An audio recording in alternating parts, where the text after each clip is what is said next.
പ്രിയപ്പെട്ട വിദ്യാർത്ഥികളെ, LBS application സ്റ്റാർട്ടായി വരും എല്ലാ വിദ്യാർത്ഥികളും അറിഞ്ഞിരിക്കുമല്ലോ.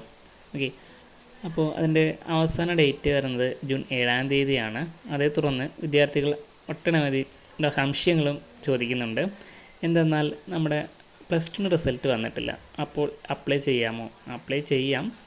+2 റിസൾട്ട് വന്നതിന് ശേഷവും നിങ്ങൾക്ക് അപ്ലൈ ചെയ്യാം. ഓക്കെ, നേരത്തെ അപ്ലൈ ചെയ്തതുകൊണ്ട് വലിയ മുൻഗണനയൊന്നും ലഭിക്കുന്നില്ല.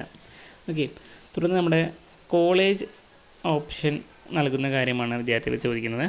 അതായത് നമ്മുടെ LBS ആപ്ലിക്കേഷനിൽ ഒട്ടനവധി സ്റ്റെപ്പുകൾ വരുന്നുണ്ട്. ഓരോ ഘട്ടങ്ങളായിട്ടാണ് അതിൻ്റെ അഡ്മിഷൻ പ്രോസസ്സ് നടക്കുന്നത്.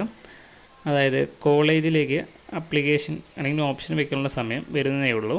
ഇപ്പോൾ നിങ്ങൾ ജസ്റ്റ് ഒന്ന് ആപ്ലിക്കേഷൻ ചെയ്ത് വയ്ക്കുക. ഓക്കെ, അതിനുശേഷം വരുന്നതായിരിക്കും വെരിഫിക്കേഷൻ ചെയ്യാനുള്ളൊരു ഇത് വരും. അതിനുശേഷം നിങ്ങളുടെ കറക്ഷൻ പരിപാടി വരും. അതിനുശേഷം താൽക്കാലിക റാങ്ക് ലിസ്റ്റ്, പിന്നെ അതിനുശേഷമാണ് നിങ്ങളുടെ റാങ്ക് ലിസ്റ്റ്. പിന്നെ അതിനുശേഷം ഒരു മിസ്റ്റേക്ക് എന്തെങ്കിലും ഉണ്ടെങ്കിൽ അതിനുമൊരു അവസരം നൽകുന്നതായിരിക്കും തിരുത്താനായിട്ട്. ഓക്കെ, പിന്നെ അതിനുശേഷമായിരിക്കും നിങ്ങളുടെ കോളേജ് ഓപ്ഷൻ നൽകാനുള്ള അവസരം ഉണ്ടാവുക.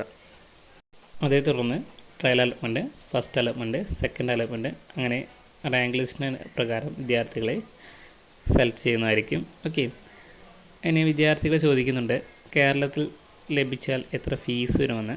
ഗവൺമെൻറ് കോളേജിലാണ് ലഭിക്കുന്നതെങ്കിൽ 25,000 രൂപയോളം ഒരു അഡ്മിഷൻ ഫീസ് വരുന്നുണ്ട്. കഴിഞ്ഞ വർഷത്തെ മുൻനിർത്തിയാണ് പറയുന്നത്. ഫീസ് കൂടാനുള്ള സാധ്യത കാണുന്നുണ്ട്. ഓക്കെ, അത് അതിൻ്റെ പ്രോസ്പെക്ടസ് വന്നാലാണ് നമുക്ക് കൃത്യമായി പറയാൻ കഴിയുകയുള്ളൂ. നമ്മൾ ഈ ചാനൽ വഴി തന്നെ അപ്ഡേറ്റ് ചെയ്യുന്നതായിരിക്കും. ഓക്കെ, പിന്നെ ഈ പ്രൈവറ്റ് അല്ലെങ്കിൽ സെൽഫ് ഫിനാൻസ് കോളേജ് ലഭിക്കുകയാണെങ്കിൽ 73,000 രൂപ ട്യൂഷൻ ഫീയും അതേ പുറമെ ഏകദേശം ഒരു 1.25 ലക്ഷമാണ് കഴിഞ്ഞ വർഷമൊക്കെ വന്നിരിക്കുന്നത് ഫസ്റ്റ് സെമസ്റ്ററിൽ. അതങ്ങനെ റിപ്പീറ്റ് ചെയ്യുകയാണ് അതോ ഇനി കൂടാൻ സാധ്യതയുണ്ടെന്ന് പ്രോസ്പെക്ടസ് വന്നാൽ നമുക്ക് കൃത്യമായി പറയാൻ കഴിയും. ഓക്കെ, ഇനി വിദ്യാർത്ഥികൾ ശ്രദ്ധിക്കേണ്ട ഒരു കാര്യമാണ്, കേരളത്തിൽ BSc നേഴ്സിങ്ങിനും മറ്റു കോഴ്സുകൾക്കും പ്രീ ബുക്കിംഗ് എന്ന പരിപാടിയില്ല.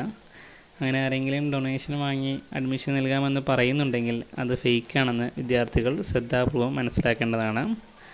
അതിനുശേഷമാണ് വിദ്യാർത്ഥികൾ ചോദിക്കുന്നുണ്ട്, നമ്മുടെ ഈ അഡ്മിഷൻ എടുക്കുമ്പോഴുള്ള ഫീസ് അടയ്ക്കുന്നത് സ്റ്റെപ്പായി അല്ലെങ്കിൽ EMI പ്രോസസ്സ് പോലെ ഉണ്ടല്ലോ, അതുപോലെ അടയ്ക്കാൻ കഴിയുമോ എന്ന്.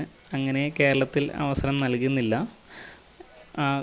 നിശ്ചയിച്ച തുക തന്നെ നൽകി അഡ്മിഷൻ എടുക്കേണ്ടതായി വരും. അപ്പോൾ വിദ്യാർത്ഥികൾ ആ ഒരു പൈസ മുൻകരുതലായി എടുത്തു വയ്ക്കുക. ആ നിശ്ചിത തുക ഇല്ലെങ്കിൽ അഡ്മിഷൻ പ്രോസസ്സ് തന്നെ പുറത്താവാൻ സാധ്യതയുണ്ട്. ഓരോ സ്റ്റെപ്പിലും വിദ്യാർത്ഥികൾ ശ്രദ്ധിക്കേണ്ടതാണ്. അങ്ങനെയും പുറത്താവാൻ സാധ്യതയുണ്ട്. ഓക്കെ, പിന്നെ വിദ്യാർത്ഥികൾ ചോദിക്കുന്നതാണ് ഡേറ്റ് എക്സ്റ്റെൻഡ് ചെയ്യാൻ സാധ്യതയുണ്ടെന്ന്. അതിൻ്റെ സാധ്യത കാണുന്നുണ്ട്. എന്തെന്നാൽ നമ്മുടെ +2 റിസൾട്ട് ഇനിയും വരാൻ കിടക്കുന്നേ ഉള്ളൂ. ഒരുപാട് വിദ്യാർത്ഥികളെ പിന്നെ നിങ്ങളുടെ റാങ്ക് ലിസ്റ്റ്, അതായത് ഇൻഡെക്സ് മാർക്ക് അനുസൃതമായ റാങ്ക് ലിസ്റ്റ് എങ്ങനെ കണ്ടെത്താമെന്നും ഒരു വീഡിയോ ചെയ്തിട്ടുണ്ട്. അതിൻ്റെ ഡിസ്ക്രിപ്ഷനിൽ ലിങ്ക് നൽകാം.